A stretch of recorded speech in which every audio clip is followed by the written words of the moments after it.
우리 옆 사람과 한번 인사하겠습니다. 한 해 동안 참 감사했습니다. 사랑합니다. 축복합니다. 예. 오늘 말씀은 올라가서 차지하라 라는 제목으로 말씀을 전합니다.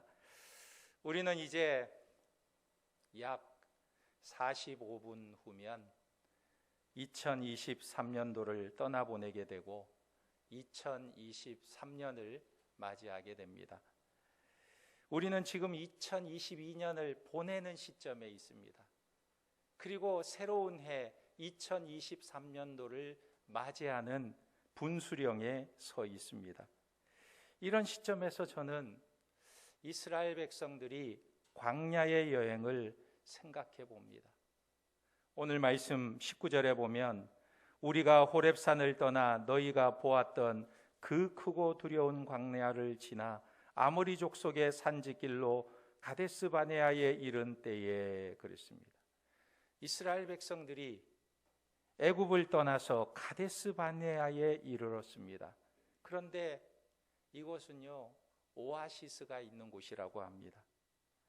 그들은 애굽을 탈출해서 홍해를 가르고 광야의 살인적인 더위와 추위를 맞서고 굶주림과 목마름을 견뎌내면서 수개월 동안 여행을 했어요. 그래서 도착한 곳이 바로 가데스 바네아입니다.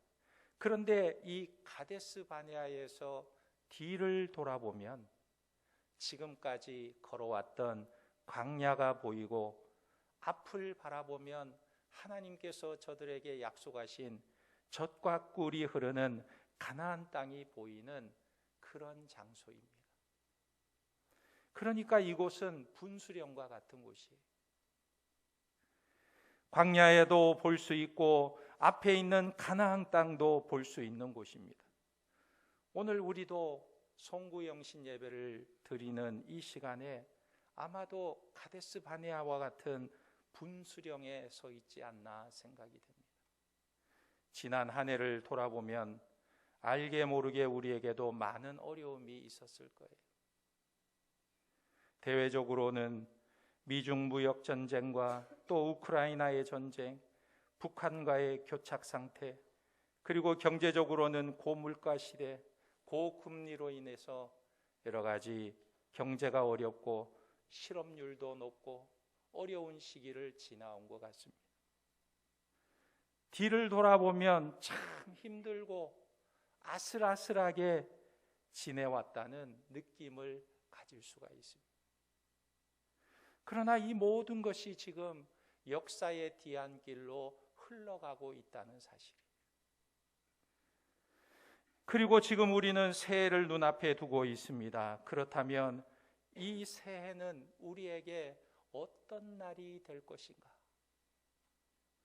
기회가 될 것인가? 어려운 일이 될 것인가? 새해에는 우리가 무엇을 경험하게 될 것인지, 우리 앞에 어떤 일이 펼쳐지게 될 것인지 우리는 잘 알지 못합니다. 그러나 한 가지 너무나 분명한 것은요, 지금 우리 앞에는 새로운 해, 새로운 세계가 기다리고 있다는 사실은 너무나 분명한 것입니다. 그러니까 꼭 가데스 바네아 앞에 서 있는 이스라엘 백성들과 같은 시점에 우리가 서 있다는 것입니다. 그러므로 오늘 우리는 가데스 바네아 앞에 서 있던 이스라엘 백성들의 모습을 통해서 우리에게 하나님께서 주시는 중요한 교훈을 얻을 수 있기를 주님의 이름으로 축원합니다. 그러면 이스라엘 백성들이 광야를 통과할 때에 저들의 주된 관심사가 무엇이었을까? 광야길을 걷는 동안 저들에게 관심사가 무엇이었는가? 무엇이었을까요? 하나뿐이었을 것 같아요. 어떻게 하면 이 광야에서 살아남느냐 하는 것입니다. 어떻게 하면 이 광야에서 살 수 있느냐? 여러분, 광야는 사람이 살기 어려운 곳입니다. 광야는 사람이 거하지 않는 곳이에요. 한번 들어가면 나갈 수 없는 죽음의 계곡과 같은 곳입니다. 그런데 이 계곡을 지나오면서 저들은 무엇을 생각했을까? 무엇을 생각했을까요? 어떻게 하면 이 광야에서 우리가 살 수 있을까? 오직 이 한 가지 생각이었을 거예요. 그래서 그때는 오히려 믿음을 갖기가 쉽습니다. 하나님 도와주세요. 목이 마르면 하나님 물 좀 주세요. 배가 고프면 하나님 먹을 것 좀 주세요. 갈 길을 알지 못하면 하나님 우리의 걸음을 인도해 주세요. 위험한 일을 만나면 하나님 살려주세요. 오직 하나님을 의지하고 하나님을 붙들고 하나님을 바라보는 그들의 삶이었을 것입니다. 그러나 이제는 눈앞에 있는 가나안 땅을 바라보는 시점에서 그들의 관심이 달라지게 되는 것입니다. 지금은 이제 생존의 문제이기보다는 정복해야 될 땅이 눈앞에 놓여 있는 거예요. 이제는 그 땅을 우리가 손에 넣어야 할 땅인 것입니다. 그래서 이스라엘 백성들의 관점은 광야를 통과할 때 가졌던 관점과 가나안 땅을 눈앞에 바라보고 있는 이 시점에서 그들의 관점은 서로 달랐다 하는 것입니다. 그래서 성경에 보면요, 그 관점은 똑같아야 하는 것을 발견하게 되는데, 그런데 저들은 광야에서의 모습과 가데스 바네아 앞에서 가나안 땅을 바라보는 저들의 관점이 달랐다 하는 것입니다. 광야에서 저들에게 꼭 필요했던 것이 믿음이었다면 앞으로 가나안 땅을 정복하는 데 있어서도 그들에게 꼭 필요한 것은 바로 믿음이었다는 거예요. 믿음의 눈으로 보는 관점, 이것은 광야를 통과하는 하나님의 법칙이었고 또 가나안 땅을 정복할 때에도 동일한 하나님의 법칙인 것입니다. 그러므로 광야를 믿음으로 잘 견디고 통과했다면 이스라엘 백성은 똑같은 믿음을 가지고 가나안 땅 정복을 준비해야 하는 것입니다. 그런데 여기서 이스라엘 백성들이 큰 실수를 하게 됩니다. 무슨 실수냐면 이 믿음에 불순물이 끼어 들어왔어요. 자기들의 생각이 들어가게 된 것입니다. 무엇이냐면 광야에서는 우리가 아무것도 할 수 없고 아주 상황도 어려웠기 때문에 오직 하나님만 바라볼 수밖에 없었지만 이제 눈앞에 있는 저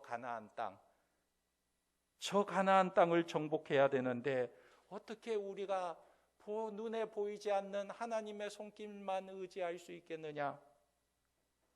볼 수 있는 우리의 눈과 우리의 손과 우리의 발도 좀 사용해야 되지 않겠느냐?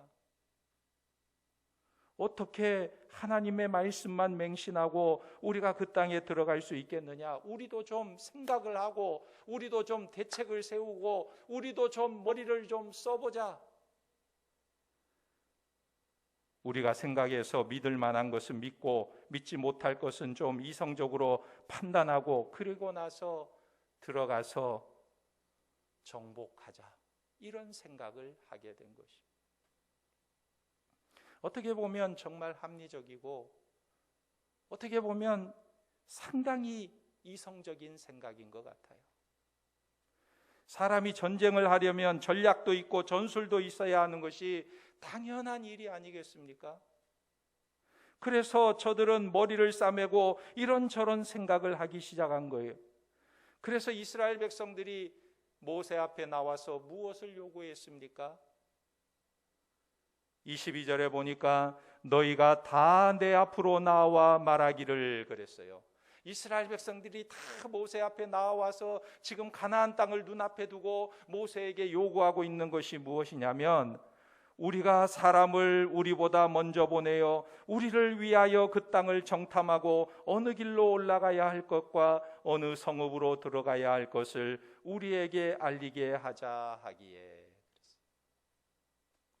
우리가 정탐꾼을 먼저 보내보자.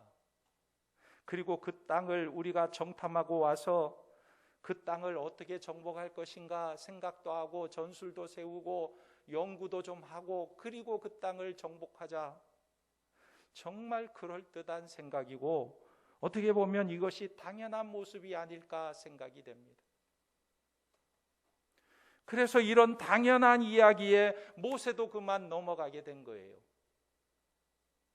그래서 정탐꾼을 가나안 땅으로 올려 보낸 것입니다. 그런데 하나님께서 이스라엘 백성들에게 요구한 것이 무엇입니까? 오늘 말씀 21절에 보면 너희의 하나님 여호와께서 이 땅을 너희 앞에 두셨은즉 너희 조상의 하나님 여호와께서 너희에게 이르신 대로 올라가서 차지하라. 두려워하지 말라, 주저하지 말라 한즉 그랬어요. 이것이 하나님의 명령입니다. 이 땅을 너희 앞에 두었다. 너희 앞에 두었다. 올라가서 차지하기만 해라 말씀하시는 거예요. 내가 너희와 함께한다. 내가 너희와 동행한다. 너희는 올라가라. 두려워하지 말라. 성이 아무리 높아도 겁내지 말고 올라가라. 내가 너희와 함께할 것이다. 하나님께서 말씀하신 거예요. 그러므로 이스라엘 백성들은요, 이 하나님의 말씀을 믿고 그 땅에 들어간다면 자기들이 머리 쓸 이유가 없는 것입니다. 말씀을 그대로 믿고 이 말씀대로 순종하고 나아간다면 인간의 생각이나 인간의 전술이나 인간의 어떤 전략이 필요치 않다는 것입니다. 왜요?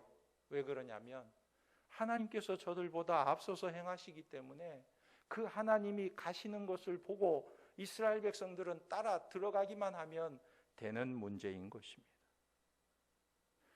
그래서 하나님께서는요, 그냥 올라가라고 말씀하신 거예요.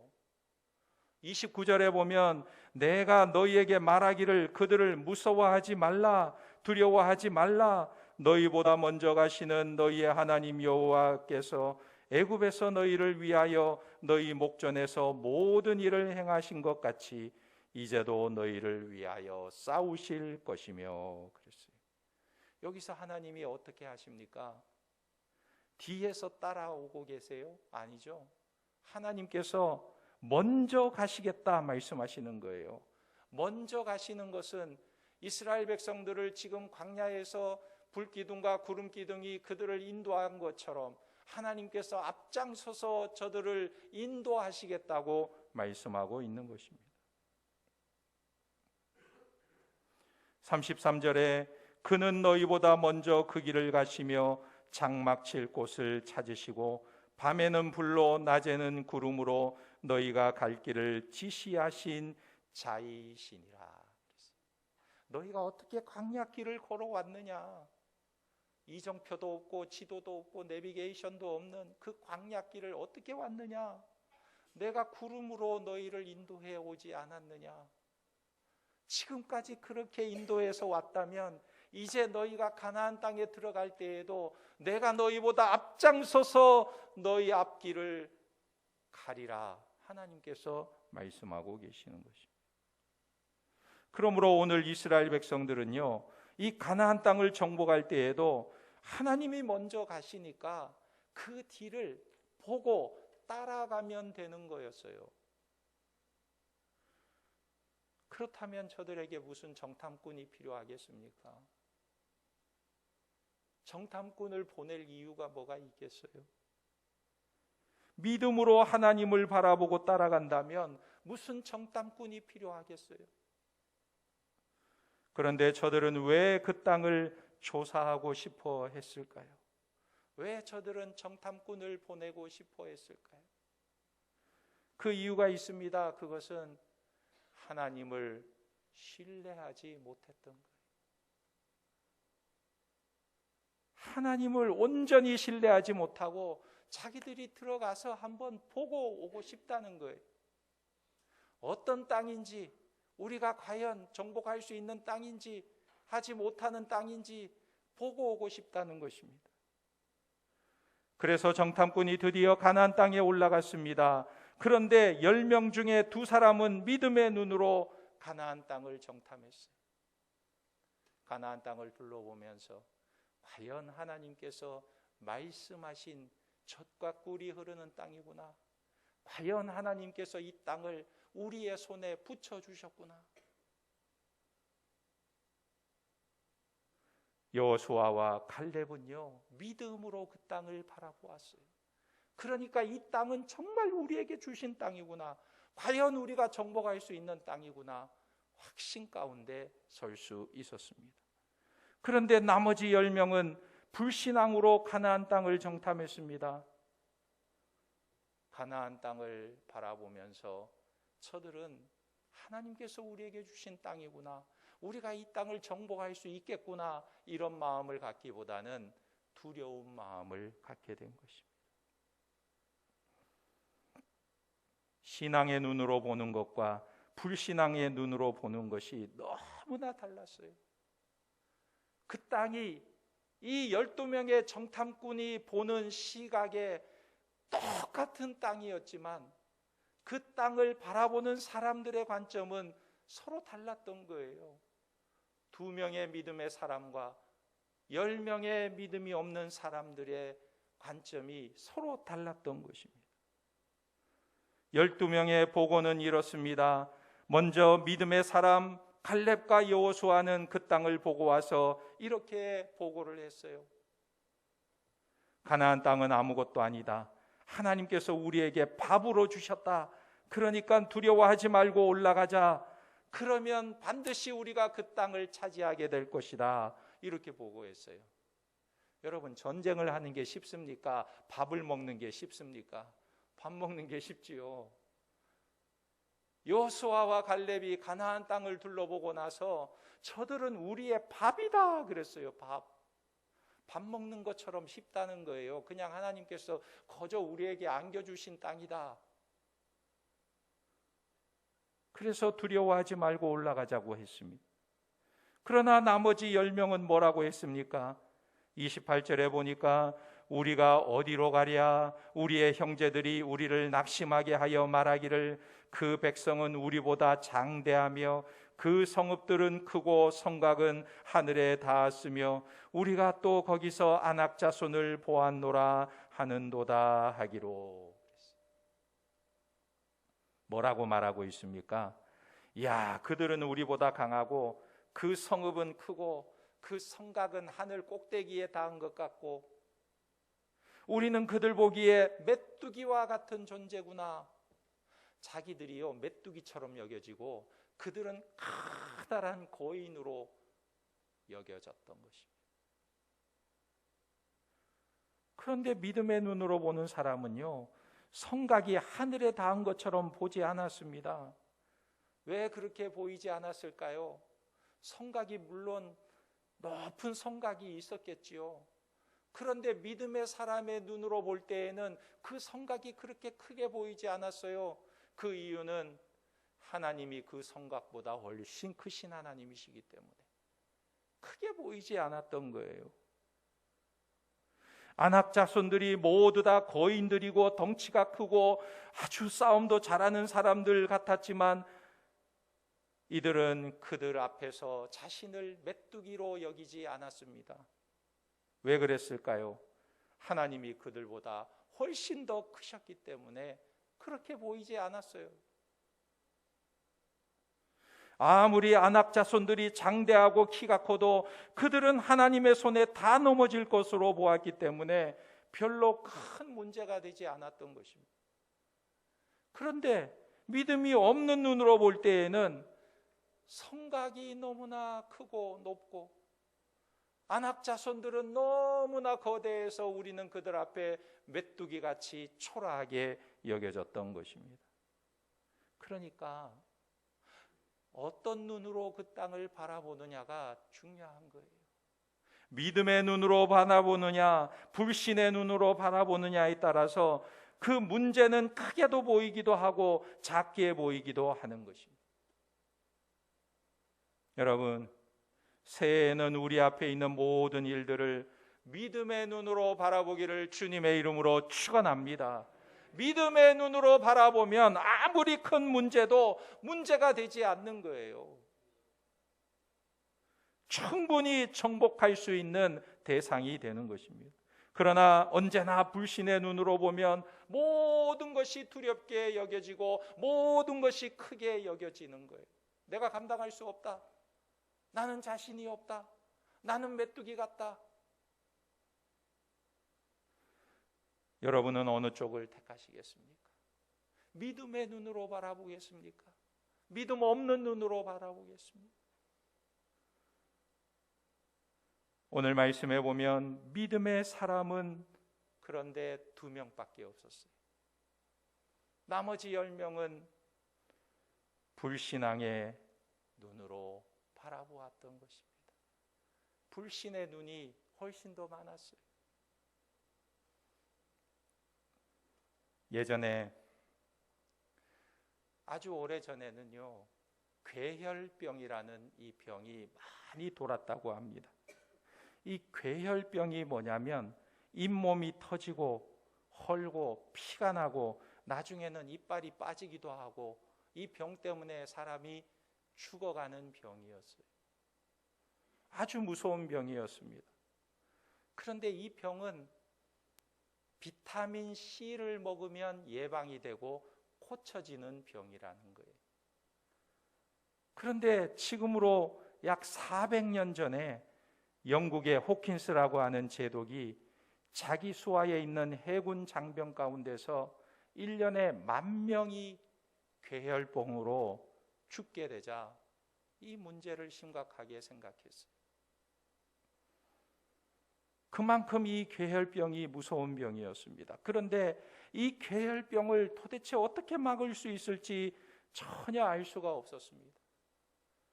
그런데 약 200년 후에 제임스 윈드라는 사람이 책을 쓰게 됩니다. 무슨 책을 썼냐면 이 괴혈병에 대한 해결책을 쓴 거예요. 괴혈병을 어떻게 이겨낼 수 있느냐? 레몬 주스를 정기적으로 마시면 괴혈병을 예방할 수 있다. 이런 단순한 내용의 책을 쓰게 된 것입니다. 레몬 주스를 적당히 섭취하면 괴혈병도 안 생기고 혹 걸렸어도 쉽게 나을 수 있다는 거예요. 아주 단순한 내용이었습니다. 그런데 사람들은 그의 이야기를 믿지 않았어요. 레몬을 손에 쥐고 있어도 레몬이 많이 있었는데도 불구하고 그것을 먹지 않았어요.